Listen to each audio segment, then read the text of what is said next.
The best approach, we think, is that we should develop something which can be used to fix the fractured bone. The implant will disappear. So that would be the idea, so that we can avoid second operation. In fact, I had an opportunity to participate in the World Championship of a ski bob in Davos, Switzerland, around 30 years ago, I think. Unfortunately, I got an injury on the head, so I got a fracture here. 1 year later, the doctor called me saying that you should come again to make another appointment to remove the implant. I had a huge psychological burden.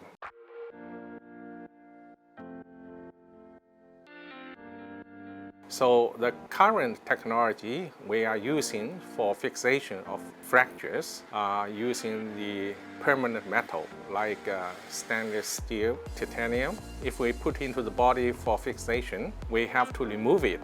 So that means the second operation is needed.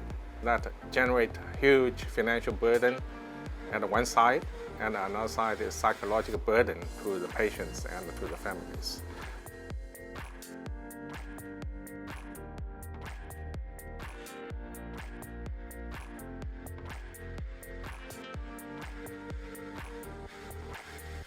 Now, our group is developing also so-called a hybrid system, and using mechanism as part of bioactive elements to combine with existing permanent metals, just like plates or intramedullary nails.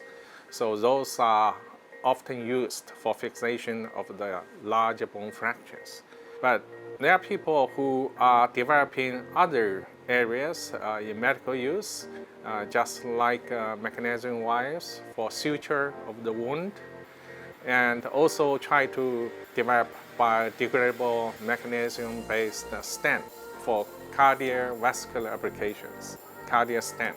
That's also a huge area for exploration.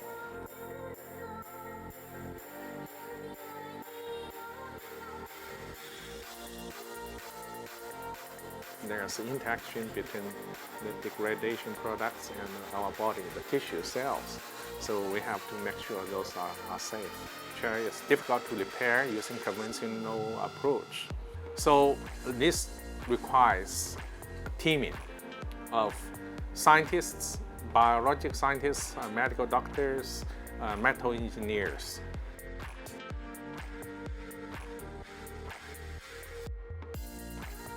That's the reason that we are collaborating with our local companies, and we produce our prototypes as shown here.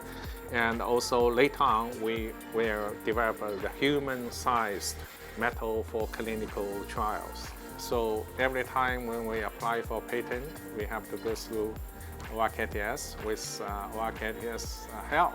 And we secured a lot from national, local, and international patent.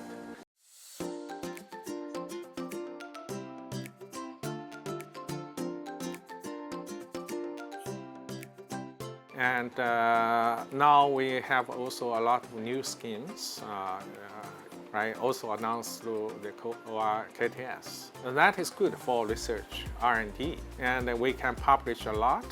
That generate a reputation to the academic areas. But in terms of clinical translation, I think the collaboration with industrial sectors are important there, and with support from our ORKTS. So I think the function, the role of ORKTS is really huge.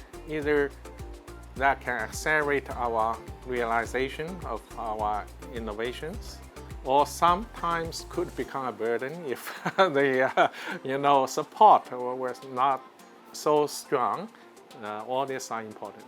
So that's why in our university, medical school, we making great efforts to lead or co-lead such multidisciplinary teams to accelerate all our invention, either ideas generated from our side or generated by other parties.